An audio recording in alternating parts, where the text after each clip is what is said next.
इसका मैंने separate section बनाया हुआ है फेजेस में एमएमसी के अंदर, तो एमएमसी के अंदर से ही मैं आपको समझाऊंगा टाइम फ्रेम्स।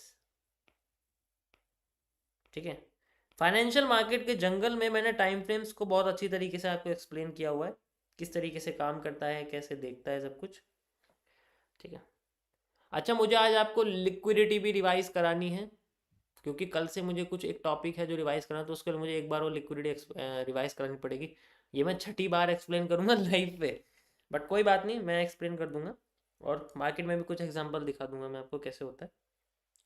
तो स्ट्रीम बहुत तगड़ी रहने वाली है आज की, जुड़े रहिए मेरे साथ। टाइम फ्रेम सेलेक्ट करने का सबसे बढ़िया तरीका है, सबसे पहला स्टेप है ये जानना कि मेरा जो डिसीजन मेकिंग है उसे कितना समय लगता है।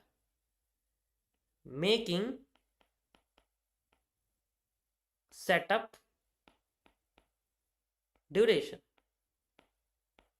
ड्यूरेशन का मतलब हो गया टाइम कितना लग रहा है, मैं कितना समय बिता रहा हूं अपने सेटअप को तैयार करने के लिए, बनते हुए देखने के लिए, वो सारी चीजें।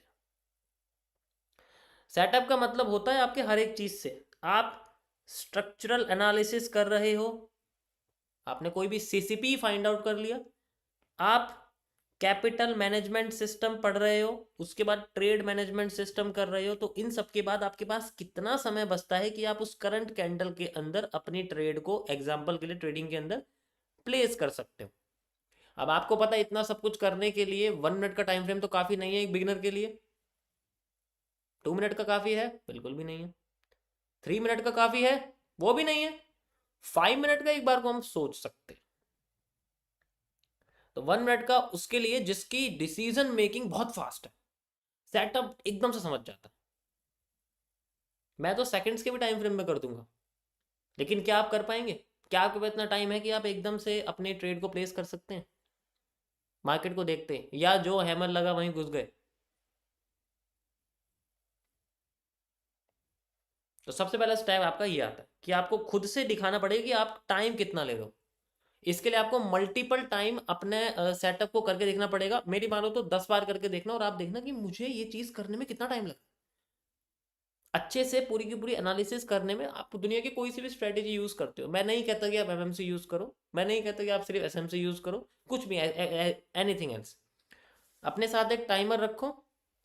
टाइमर में देखो कि मुझे उसको सॉल्व करने में कितना टाइम लग रहा है, फिर उसको कैंडल्स के साथ कंपेयर करो कि मेरे को इसको सॉल्व करने में 3 मिनट लगे हैं, 4 मिनट लगे हैं, या 10 मिनट लगे हैं, तो इसका मतलब है कि मेरा उस टाइम फ्रेम की कैंडल मेरे पास होनी चाहिए।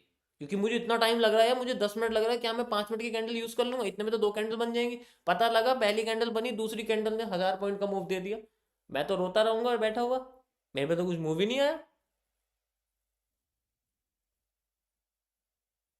ठीक है, उसके बाद आता है अवेबिलिटी। अब अवेबिलिटी क्या होती है? आपके पास समय कब कब का अवेबिलिटी एक तरह से होती है आपकी कि कितना समय। जैसे कोई कॉलेज स्टूडेंट है, कोई जॉब है, किसी का बिजनेस है, ठीक है, किसी की डे जॉब है, किसी की नाइट जॉब है, कोई अभी बेड पर उल्टा पड़ा हुआ है, पूरे दिन पड़ा रहता है, गेम खेलता रहता है, वो है। कुछ स्कूल के बाद जो 18+ हो चुके हैं, उनकी बात भी मैं कर रहा हूँ। तो इन सब के लिए अपना अलग अलग आपको अपनी अवेबिलिटी देखनी पड़ेगी कि बेसिकली मैं कब फ्री हूँ।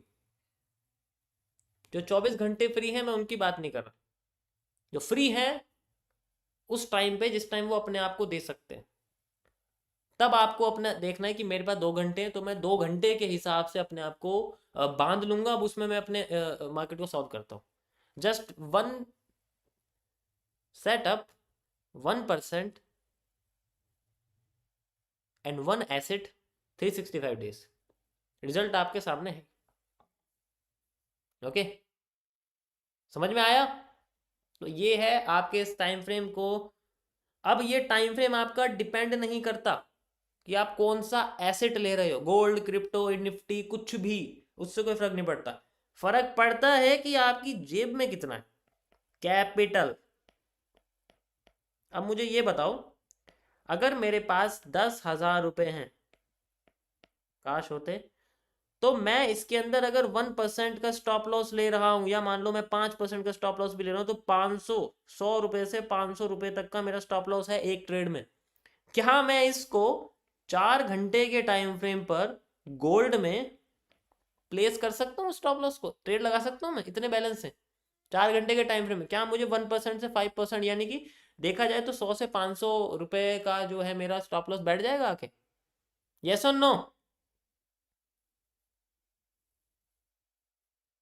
नहीं, यही तो खेल है।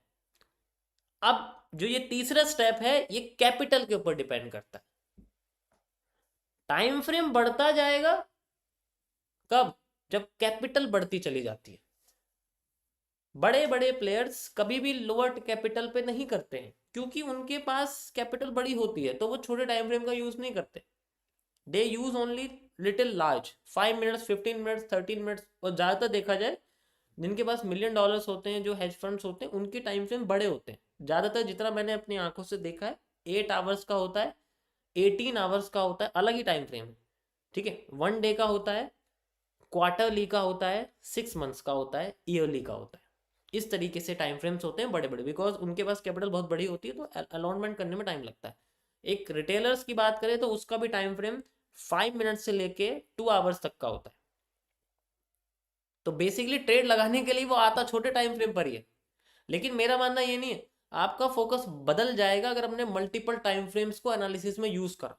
आप 30 मिनट्स के टाइम फ्रेम पे लेवल्स बना रहे हो हाई लो, और फिर 5 मिनट्स के टाइम फ्रेम पे एंट्री के लिए भाग रहे हो, तो उससे काम नहीं चलेगा हमेशा, क्योंकि आपका फोकस बदल गया है।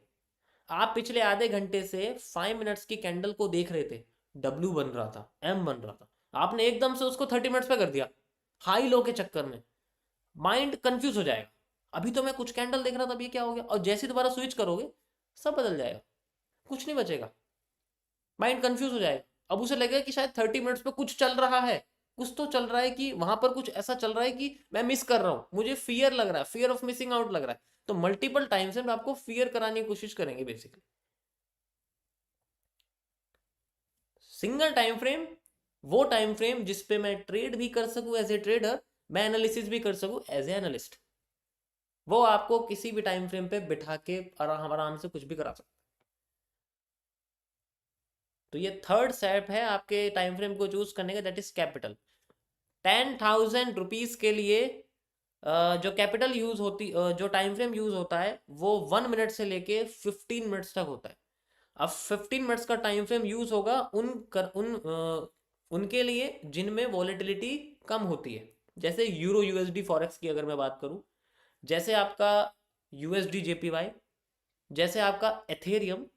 और अगर मैं बात करूं 5 मिनट्स के लिए, तो उसके लिए होता है बिटकॉइन, गोल्ड, क्योंकि इनमें वॉलेटिलिटी बहुत ज़्यादा होती है, छोटे टाइम फ्रेम पे बहुत ज़्यादा मूव आ जाता है। अभी देख लो आप 1 मिनट में कितना चल रहा है बिटकॉइन, एकदम ही भाग रहा है। भाग रहा है, नहीं भाग रहा है? देखो 1 मिनट में डिफरेंस देखो, 200 पॉइंट का डिफरेंस आ रहा है यहाँ पर 1 मिनट के टाइम फ्रेम पर। ठीक है, ये देखो 1 मिनट के टाइम फ्रेम पर 200 पॉइंट का डिफरेंस है। तो इस तरीके से यहाँ पर होता है। तो बेसिकली हमें ये सब चीज़ सोचनी पड़ेगी, तब जाके आपका टाइम फ्रेम निकल के आएगा।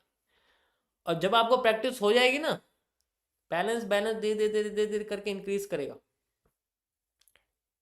तब आपको पता लगेगा कि हाँ, सारा खेल तो टाइम फ्रेम का है यार, मैं फोकस ही अपना बांट रहा था। मुझे देखा कभी मल्टीपल टाइम फ्रेम में स्विच करते हुए? आप कंफ्यूज हो जाओगे, एक बार करा भी था मैंने बीच में, कंफ्यूज आप हो जाओगे।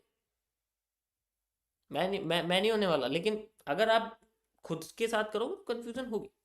पर सिंगल टाइम फ्रेम आपको सिंगल, अगर आप एक के साथ ही रिलेशन रखते हो, मतलब एक टाइम फ्रेम को समझते हो, तो अच्छा है। अगर मल्टीपल कर दोगे तो दिक्कत हो जाएगी, आप किसी एक को भी नहीं समझ पाओगे। तो किसी एक पे फोकस करो, उसी से आपको रिजल्ट मिलेगा। टाइम फ्रेम की बात कर रहा हूँ।